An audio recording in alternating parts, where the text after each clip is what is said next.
Traor, déjà sur place, Grand Conakry, quand la vigilance du procureur atteint des sommets historiques.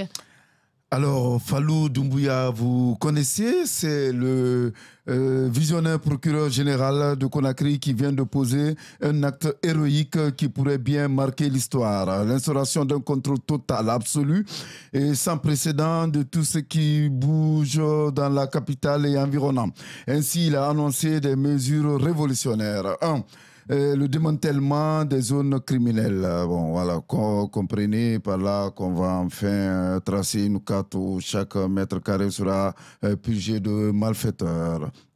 Deux, la vérification d'identité de toute personne suspecte. Bon, là, le critère reste flou. Hein. Bon, voilà, qui est suspect? Un citoyen qui marche trop vite, un étudiant qui porte un sac lourd ou peut-être ce père de famille qui parle un peu trop de politique au maquis. Trois, le contrôle systématique des véhicules suspects. Vous pensiez que votre vieille moto grinçante passerait inaperçue, donc c'est raté. 4. L'immobilisation des engins non immatriculés. Fini donc le privilège des voitures conduites par des personnes de en haut. Bon, enfin, c'est ce qu'on peut souhaiter. Et enfin, l'interpellation systématique des suspects. Le clou du spectacle, pourrait-on dire. Alors, une population qui s'inquiète et pourtant on peut espérer la fin des kidnappings. Évidemment, certains esprits chagrins s'élèvent contre ces mesures, criant à la surveillance généralisée et au musellement des contestataires à l'approche de la fin annoncée de la transition le 31 décembre. Ils prétendent que le timing est trop parfait, que l'État veut quadriller la population pour éviter les manifestations. Que nenni.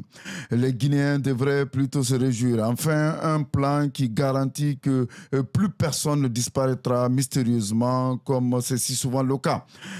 Car soyons honnêtes,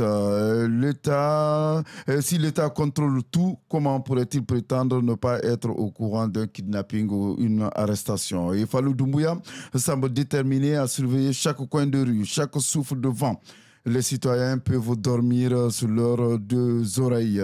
L'autorité sera omniprésente, omnisciente et presque divine. C'est décidément le début d'une nouvelle ère. Oui, hein, avec cette avalanche de mesures, la Guinée entre dans une nouvelle ère où la sécurité prime surtout. Bientôt, les habitants du Grand Conakry se demanderont comment ils faisaient pour vivre sans ce climat de vigilance permanente.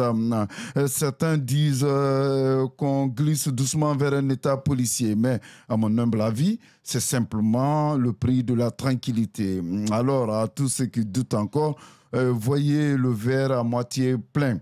Ces mesures vont transformer Conakry et préfectures environnantes en des villes modèles où même les esprits les plus sceptiques devront reconnaître que l'autorité ne plaisante plus. Et puis, qui sait, peut-être que cette vigilance accrue évitera un ou deux coups d'État par inadvertance. Une vraie révolution, non?